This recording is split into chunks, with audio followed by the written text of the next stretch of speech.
Hey friends, Kevin Gehring here with your weekly real estate report.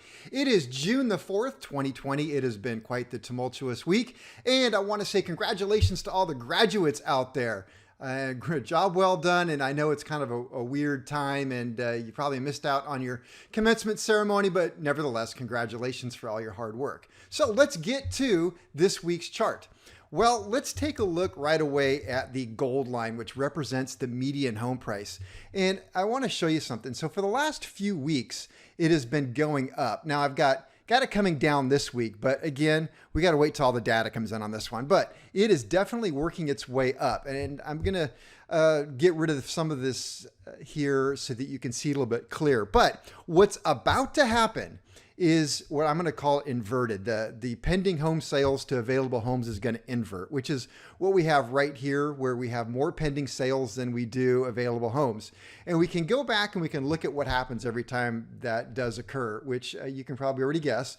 We have it back here. Boom, we see a big spike in median home prices go up. It happened back over here. Median prices definitely have a trend going up. We can follow this all the way back several years.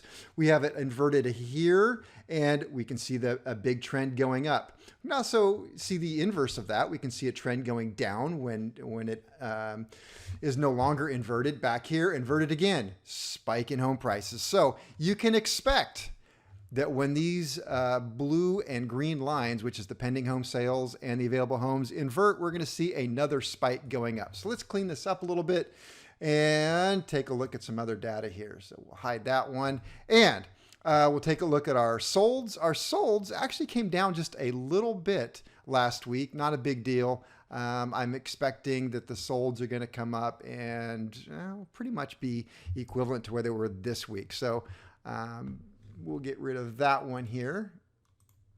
Hide that one. And we're going to go, of course, to my favorite two lines. And this is what I'm talking about. We have the pending home sales is just climbing, climbing, climbing. We have definitely seen the available homes stop, turn around, and working its way down. Inventory is coming down. The home buyers are still out there. I listed a house last week, multiple offers within the first few days. I got another listing coming up tomorrow. I expect the same thing. If a home is priced right, it's moving quickly. Hey, what I want to do is take you into my other chart. We'll just call that chart number 2. And I'm going to show you something kind of interesting here that is emerging. This gold line here, this gold line represents price reductions. And as it climbs up, we saw more and more price reductions on the market, which kind of tells me that it's more of a buyer's market and people have overlisted. And so they've got to drop the price to get some movement. So, but let's take a look at what's happening. The last several weeks, especially, what's that, 4 or 5 weeks right there, except for an outlier last week, we've seen an increase of price reductions, which is kind of strange because if you think about it, right now we've got quite a seller's market because the inventory is so low that if your house is priced well, it's going to move quickly. But what I believe is happening is a lot of home sellers, maybe agents, they're overlisting the price. They're going too high in the price, thinking that because it is such a seller's market, they're going to take advantage of it. But still, I'm always going to go back to buyers. Buyers are usually very educated people, and they don't want to overpay for a house. So if a house is overpriced, it's just going to sit. House sits too long, you have no choice, but you watch all your neighbors, their house is being sold. You wonder why. Well, it's the price. Bring your price back down to normal. You're going to see your house move. So that's why I say you have to be very careful, and you don't want to overshoot on that and take advantage of it being a seller's market. Always price the house appropriately to move quickly. All right, let's move on to rates. What are rates doing right now? Hey, I'm going to pull up this chart right here. Rates. Mortgage rates are returning back to normal. I should say mortgages are returning back to normal. Our COVID overlays are going away. Overlays are what lenders like to attach to already pre-existing guidelines.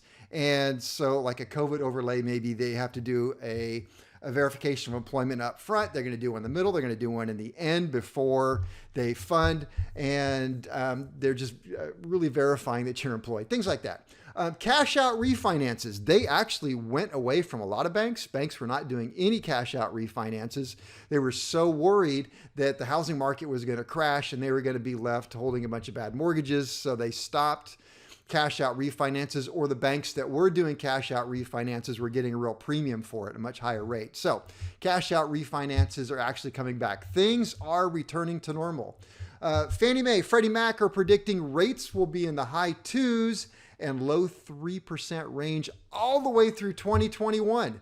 So we're looking at another year and a half prediction of fantastic rates. And if home prices continue to go up, that's more equity for people.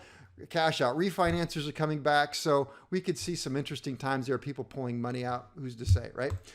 Freddie Mac average rate this week is 3.18% with 0.7 of a point. That's pretty much where we were last week. It's just a little tiny bit higher than last week. But my rate today, 2.781%. That's an APR of 2.912. That is a purchase or refinance, not a cash out, just a straight rate and term refinance based on a home value of $400,000, loan amount of $320, FICO of at least 740, and a 21-day lock. So that is your news for this week. Hope to see you again next week. Take care.